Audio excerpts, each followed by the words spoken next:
जय श्री कृष्ण दोस्तों, हर हर महादेव। मैं पूनम पांडे आप सभी लोगों का शक्ति कुंज चैनल पे बहुत बहुत स्वागत करती हूँ।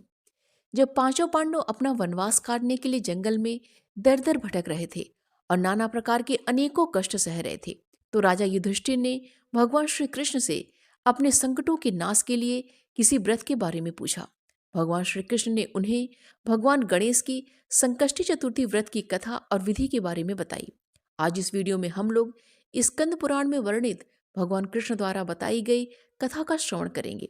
भगवान श्री कृष्ण कहते हैं कि माता पार्वती ने भगवान गणेश से प्रत्येक महीने की गणेश चौथ की कथा और व्रत की पूजा के बारे में पूछा था। हम सभी लोग इस वीडियो में माघ मास की संकष्टी चतुर्थी व्रत की कथा सुनेंगे। पूजा के समय अपने हाथ में पुष्प और अक्षत लेके इस कथा को सुनना चाहिए। श्री कृष्ण कहते हैं कि माता पार्वती ने भगवान गणेश से पूछा कि हे वत्स, माघ महीने में किस गणेश की पूजा करनी चाहिए तथा इसका क्या नाम है। उस दिन पूजा में किस वस्तु का नैवेद्य अर्पित करना चाहिए और क्या आहार ग्रहण करना चाहिए, आप इसे विस्तार पूर्वक बताने की कृपा करें। गणेश जी ने कहा कि हे माता, माघ मास में भालचंद्र नामक गणेश की पूजा करनी चाहिए। इसका पूजन षोडशोपचार विधि से करना चाहिए।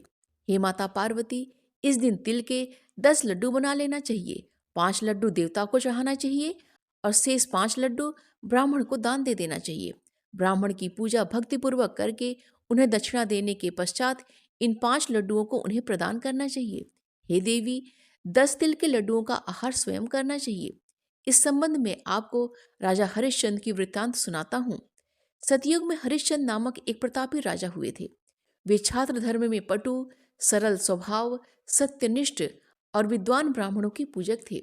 हे देवी, उनके शासन में अधर्म नाम की कोई वस्तु नहीं थी। उनके राज्य में कोई अपाहिज, दरिद्र या दुखी नहीं था। सभी लोग आदि व्याधि से रहित एवं दीर्घायु होते थे। उन्हीं के राज्य में एक ऋषि शर्मा नामक तपस्वी ब्राह्मण रहते थे। एक पुत्र की प्राप्ति होने के बाद वे स्वर्गवासी हो गए। पुत्र का भरण पोषण उनकी पत्नी करने लगी। वह पतिव्रता ब्राह्मणी गोबर से गणेश जी की प्रतिमा बनाकर सदैव पूजन किया करती थी। हे पार्वती, भिक्षाटन के द्वारा ही उसने पूर्वोक्त रीति से तिल के 10 लड्डू बनाए। इसी बीच उसका पुत्र गणेश जी की मूर्ति को अपने गले में बांधकर स्वेच्छा से खेलने के लिए बाहर चला गया। तब एक नर पिशाच कुम्हार ने उस ब्राह्मणी के 5 वर्षीय बालक को जबरन पकड़कर अपने आवा में झोंककर मिट्टी के बर्तनों को पकाने के लिए उसमें आग लगा दिया। उधर उसकी माता अपने बच्चे को ढूंढने लगी। उसे न पाकर वह बड़ी व्याकुल हुई। वह ब्राह्मणी विलाप करने लगी, गणेश जी की प्रार्थना करने लगी। हे गणेश जी, हे विशाल शरीर वाले, हे सूर्य नारायण की लाली के सदृश कांति वाले, हे सुंदर जटा समूह को धारण करने वाले, आप इस दुखनी की रक्षा कीजिए। हे गजानन, हे चार भुजाधारी, हे मस्तक में चंद्रमा को धारण करने वाले, हे विनायक देव, हे अनाथों के नाथ, हे वरदायक, मैं पुत्र के वियोग में व्यथित हूँ, आप मेरी रक्षा कीजिए। वह ब्राह्मणी इसी प्रकार आधी रात तक विलाप करती रही। प्रातःकाल होने पर कुम्हार अपने पके हुए बर्तनों को देखने के लिए आया। जब उसने आमा खोलकर देखा तो उसमें जांग भर पानी लगा हुआ था। इससे भी ज्यादा उसे आश्चर्य तब हुआ जब उसमें बैठकर खेलते हुए बालक को उसने देखा। ऐसी अद्भुत घटना को देखकर वह भयवश कांपने लगा। इस बात की सूचना उसने राज दरबार में दिया। उसने राज्यसभा में अपने कुकृत्य का वर्णन किया। कुम्हार ने कहा कि हे महाबाहु, हे प्रज्वलित अग्नि के समान तेजवान, हे महाराज हरिश्चंद्र, मैं अपने दुष्कर्म के लिए वध के योग्य हूँ। उसने कहा कि हे महाराज, कन्या के विवाह के लिए मैंने कई बार मिट्टी के बर्तन पकाने के लिए आंवा लगाया, परंतु मेरे बर्तन कभी भी नहीं पके, सदैव कच्चे ही रह गए। तब मैंने भयभीत होकर एक तांत्रिक से इसका कारण पूछा, तो उसने कहा कि चुपचाप किसी के लड़के की बलि तुम अगर चढ़ा दोगे तो तुम्हारा आमा पक जाएगा।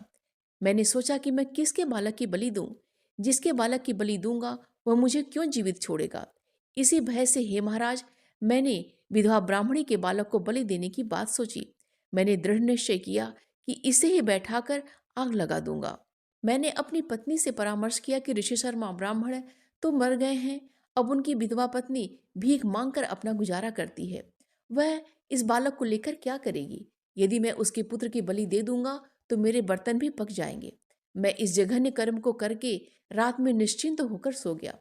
प्रातः जब मैंने आंख खोलकर देखा तो मैं क्या देखता हूँ कि उस लड़के को मैं जिस स्थिति में बैठा के गया हूँ वह उसी तरह निर्भय भाव से बैठा हुआ है और उसमें जांग भर पानी लगा हुआ है। यह भयावह दृश्य देखकर मैं कांप उठा और इसकी सूचना देने मैं आपके पास आया हूँ। कुम्हार की बात सुनकर राजा को बहुत ही आश्चर्य हुआ और उस लड़के को देखने के लिए वे वहां गए। बालक को प्रसन्नतापूर्वक खेलते हुए देखकर मंत्री से राजा ने कहा कि यह क्या बात है, यह किसका लड़का है, इस बात का पता लगाइए। इस आमे में जांग भर जल कहाँ से आ गया, इस आमे में कमल के फूल कहाँ से खिल गए हैं, इस दरिद्र कुम्हार के आमे में वैदुर्य मणि के समान हरी हरी धूप कहाँ से उगाई है। इस बालक को न तो आग की जलन हुई है और न ही इसे भूख प्यास लगी है। यह आमे में भी वैसे ही बैठा खेल रहा है मानो अपने घर में खेल रहा हो। राजा इस तरह की बात कर रहे थे कि इसी बीच वह ब्राह्मणी वहां पे बिलखती हुई आ पहुंची। वह कुम्हार को कोसने लगी। जिस प्रकार गाय अपने बछड़े को देखकर रम्हाती है, ठीक उसी अवस्था में वह बुढ़िया थी। वह बुढ़िया बालक को गोद में लेकर प्यार करने लगी और रोती कांपती हुई राजा के सामने बैठ गई। राजा हरिश्चंद्र ने पूछा कि हे ब्राह्मणी, इस बालक के न जलने का क्या कारण है? क्या तू कोई जादू जानती है अथवा तूने कोई धर्माचरण किया है जिसके कारण बच्चे को आंच तक नहीं आई है? राजा की बात सुनकर ब्राह्मणी ने कहा कि हे महाराज, मैं कोई जादू नहीं जानती हूँ और न ही कोई धर्माचरण, तपस्या, योग, दान आदि की प्रक्रिया ही जानती हूँ।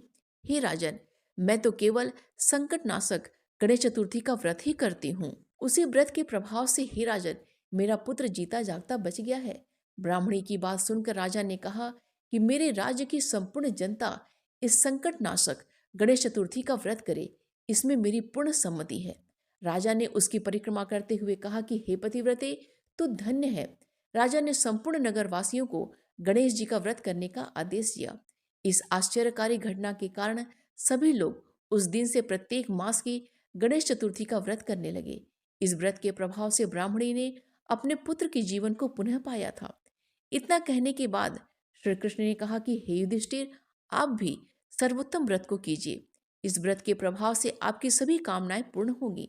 अपने मित्रों, पुत्रों और पौत्रों को सुख देने वाले साम्राज्य को प्राप्त करेंगे। हे महाराज, जो लोग इस व्रत को करेंगे उन्हें पूर्ण सफलता मिलेगी। भगवान कृष्ण की बात से युधिष्ठिर बहुत ही प्रसन्न हुए और माघ कृष्ण पक्ष की गणेश चतुर्थी का व्रत करके निष्कंटक राज्य भोगने लगे। इस प्रकार स्कंद पुराण में वर्णित माघ मास के कृष्ण पक्ष की संकष्टी चतुर्थी व्रत की कथा संपूर्ण हुई।